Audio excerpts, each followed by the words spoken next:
Guys, welcome back. Here in this video we're going to look at carbon tax on farmers. Let's first have a little listen to Pierre Poilievre. The farmers that feed us, of course, need energy to do so, and therefore they need the ability to power their drying machines, to transport their grains, to heat and cool their barns for their animals, all of which requires energy. The more tax the government imposes on that energy, the more expensive it is for them to produce the food that we eat. Let me give you an example. In my riding, we have Carleton mushrooms. They supply mushrooms across the Ottawa-Carleton region and into Western Quebec. They're now spending $150,000 a year on carbon taxes. $150,000 a year. And now the Prime Minister wants to quadruple that tax. So we can presume that their tax bill would go up to $600,000 a year. We got Carleton mushrooms on the radio and we saved it for you guys. Trudeau's tax on farmers is crippling farmers. It really is. It's not fake, it's not pretend, it really is crippling farmers. Years and years ago when I was in England and I left the Royal Air Force, I went to work on a mushroom farm. It was just something different, you know. Instead of working on mechanical things all the time, I just got to hang around on a farm and chill out with the mushrooms. I did that for a year and then I got back into mechanical stuff. Let's listen to Carleton Mushrooms and let's listen to the owner and let's hear what he has to say about Justin Trudeau's carbon plan and net zero plan and Stephen Guilbeault's get rid of everything that anyone ever wants plan and tax everything so that people can't do anything, eat anything, drive anywhere or go anywhere plan. Let's have a listen to him. Yeah, that is just for the carbon tax for my heating bill. Yeah, that is insanity. That's insane. What a crazy amount of money. Why would you not want to reduce that? Why would a government not want to take the carbon tax off that heating bill for food? You're growing food. Will absolutely not be any other carve-outs or suspensions of the price on pollution. It's getting worse by every year because the carbon tax goes up every April 1st. Last year we paid roughly about $150,000 for carbon tax on our heating bill. Yeah. And this year will be about $173,000. Farmers like this guy, they must go to work thinking, why am I doing this? The government don't even want me to do this. That Stephen Guilbeault is just dead against anyone doing anything. Just stay at home, do nothing, and let the government look after you, and then we can get our 1.6% carbon emissions of the world down to 1% maybe. Why do you bother even doing it? Honestly, you're not wrong. I shake my head because I'd like to just focus on actual farming and growing mushrooms. But now I'm worried about the carbon tax, all the push-up effect that this carbon tax is having. It's just not only on my heating bill, but it's everything else that we bring in, like parts for equipment, our packaging.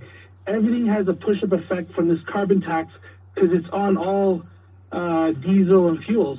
Yeah. So it's a tax that's getting taxed on a tax. It's really I feel it's one of the causes for the inflation that we're getting on food. Sure. But it's not much I can do. Like, I have no say. There was 3 years ago, the greenhouse growers got an exemption, 80% for the carbon tax for heating. For some reason, CRA doesn't believe mushrooms is similar to a greenhouse, even though we both grow vegetables indoors.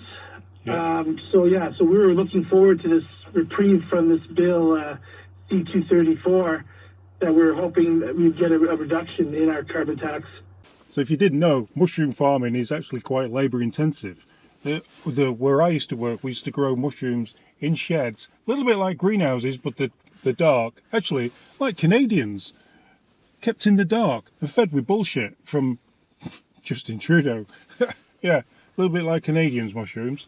So they're kept in the dark and they're grown in wooden boxes that's full of manure, BS. Yeah, exactly. And we used when we were doing it, we used gas-powered, propane-powered forklift trucks to move all the beds off, and then we had to put them in the machine, and you tipped it all out. That would all that rubbish, well, not rubbish, but all the leftovers from the mushrooms would then go into a big truck, and then we drive the truck to people's houses, and then that would get recycled on their gardens. It was a fun time for me doing a bit of farming. But yeah, it's ridiculous now. Like, as if it isn't hard enough to do farming and to do this sort of work, they have to tax it. Huh? Absolutely, and you know what? We're like, unfortunately, we can't just keep raising our prices. We don't get price increases every year for our mushrooms. We try to keep our prices down. We want the consumer to be able to afford mushrooms. Who actually sets the prices for the mushrooms in Canada? Is it the farmer, or is it the grocer, or is it the supplier, the in-between guy? Definitely negotiate, but the grocers are trying to keep the prices as low as possible for the consumer.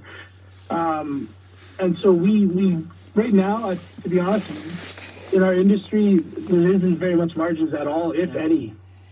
We've been absorbing all the inflationary pressures that we're getting with wages, carbon tax, all costs. Our last increase that we had was the spring of 2022. And so we've been absorbing everything right now for the past year and a half, all the increases on all our costs. So it's frustrating. We're hoping to weather it out and things get better. I was really looking forward to this Bill 234 because it would help out to pay some of my bills.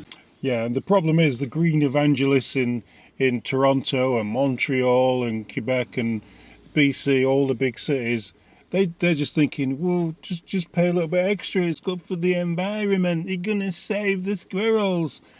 It's gonna get passed on to food again and again and again until food is almost unaffordable. 100%. There's a cost, and it's you know, from being successful to just trying to make ends meet right now, and that's where we're at right now. We're just trying to make ends meet, and it's really tough. It's really tough, and it's not fun anymore. You know, we're also focusing on sustainable packaging, which it costs more. No plastic. But we're trying to do what's best for the environment. As you know, stewards of the land, we've always done that. Farmers in general. So it is frustrating every time, the government has an idea that they put this out, and it just ends up costing us more. Well, I think everybody's shocked that the bill didn't pass in Parliament that Pierre Poilievre wanted to put through regarding carbon tax on farmers. And the fact that the Liberals voted against that just shows that they have no idea where food comes from. They have no idea how things work outside of Parliament, outside of their lovely, comforted, warm jets. Well, they're jetting off everywhere, outside of their COP28 meetups in hot places with beautiful food. They have no idea. No idea. No idea. This government, no idea. Till next time.